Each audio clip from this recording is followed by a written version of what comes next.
What's up, guys, and thank you for watching this video. I hope that you enjoyed. Now, I decided to make this video before I break this guy more than I already did. This is the arm, and you can see it's delaminated, and of course this is my little toothpick.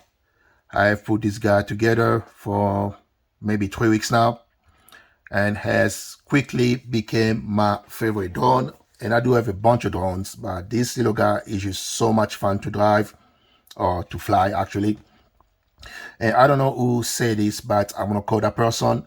Someone has said that big things come in small packages, and they cannot be any more right when it comes to this little drone. Now let me go over the drone itself. What you are looking at is a toothpick, and I've used the AOS T3 frame for this guy. And the reason I picked the AOS is just because I have other AOS frame, and I do like AOS. So far it's been flying pretty good. I haven't noted any crazy vibration or oscillation, which is what the frame's supposed to do.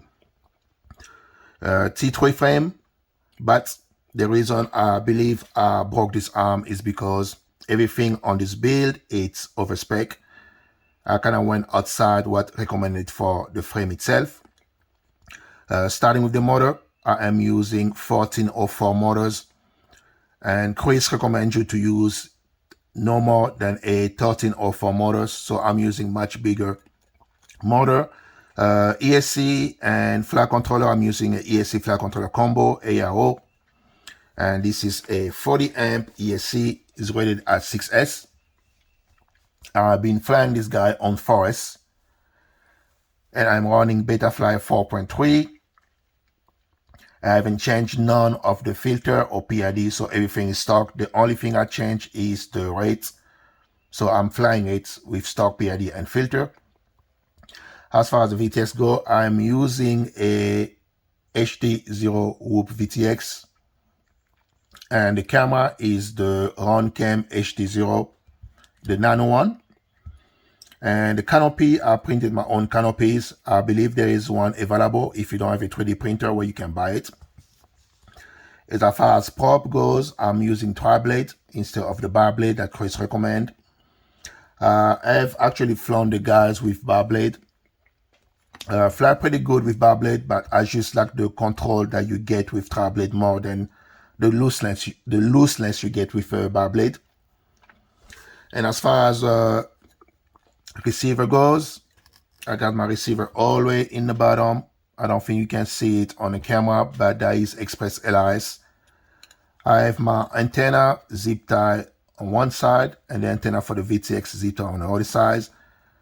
It's pretty tight, so I'm not expecting to get any vibration from that. Let me go over the weight. So we're gonna get some numbers. The drone weighs 98 grams dry. And those are the two batteries I use on this guy. I got the GNB 450, 4S of course, and the 660. Now with the 450, the weight goes to 147, which is pretty heavy for a toothpick. And with the 650, the weight goes to 159, and again, very heavy for a toothpick. But since I'm using this 1404 motor, that kind of make up for the extra weight. And this weight is definitely a lot more than what Chris recommends for this build. I believe he wants you to keep the weight around 122 or 25. I just bring that point up so nobody gonna be thinking that the drone or the frame is a weak frame. I believe that broke the arm just because I have a much heavier build than what is recommended for the frame. But I'm expecting to be breaking a lot more arms. So I went ahead and got me a set of arms, extra arms, just in case. Alright guys, so let's go over the flight footage. Now, I have a lot of footage from this drone since I've been flying it so much. But the footage I was planning on using, I ended up not using it because as I was editing this video, I decided to go out for a quick run, a quick flight. And I just crashed out on this flight. You see the crash coming eventually. And it actually was a pretty big crash. And once again, the result, I believe, of the crash is that this drone got me again. I mean, he has so much power. that once every while it kind of catch me off guard. And you see the car as I'm flying, plenty of power, PID is perfect. By the way, I'm using BLLE. No, I'm not using BLLE. I'm using Blue Jay on the ESC and running it 96K. And it didn't matter. It doesn't matter which battery I use, either the 650, I mean the 660 or the 450. I mean this thing. I mean once you go over 60% on the throttle, this thing just take off. And I crash again. And once again, this is the result. I end up breaking another arm. So, lesson about this build. I'll say, first of all, when it comes down to toothpick frame, because it's such small frame, try to go by what is recommended. And in my case, I don't think this is a weak frame. I think this is a decent frame. The only problem is that, as I said earlier, it is actually overweight for what the frame was designed for. The good thing, as I show you guys, I do have plenty of arms. I was expecting I don't keep breaking arms, so I don't keep swapping arms until I run out of arms. And if I run out of arms, I want to look for a much suitable frame for the weight I'm using. But definitively flag weight, didn't have to do any tuning.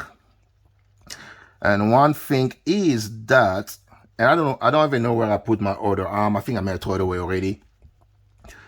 The one thing I'm seeing which seems to be a trend is that whenever the arm break, the breaking about right here. So this is pretty much the weak point. From here to here, you do have the little triangle shape. This is what Chris Ross have been pushing for, saying that, you know, triangle shape are much stronger than just straight arm. But since the triangle shape ending right here, and from here you got a regular straight arm, and that's pretty much where they keep breaking. My other one, I don't know, I think I threw the other one, the other arm I broke, they laminated by the same section. So I'll be curious to see, guys, if any of you build the quad within the proper spec, and if you crash it, if you break, if the same thing happened. But I think this is just the strength.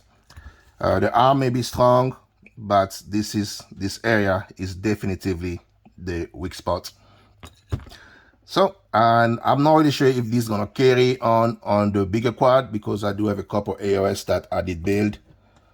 Like I have my Ultra, the sub 250 frame, and it has the same kind of design. So I will see. I'll be posting a video about this guy pretty soon. I will see if I ever break an arm, if it's gonna be the same thing, it's gonna be breaking here. But it may be completely different because this has a much thicker arm. So, but we will see. But then again, guys, I hope that you enjoyed the video. Thanks for watching.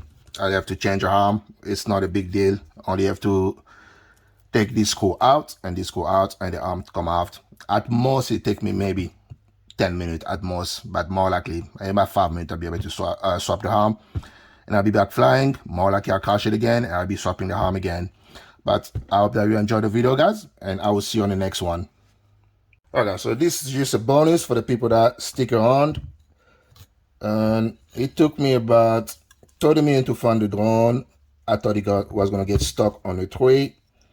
And it took me about another hour to find the battery. The battery actually is completely fine. It just got ejected on the crash. So about an hour. And I haven't plugged in anything yet, so that's why I'm using the stop smoker. Hopefully everything be fine. If not, hopefully the stop smoker keep it from burning all the stuff. So let's see. Oh, that's all the way.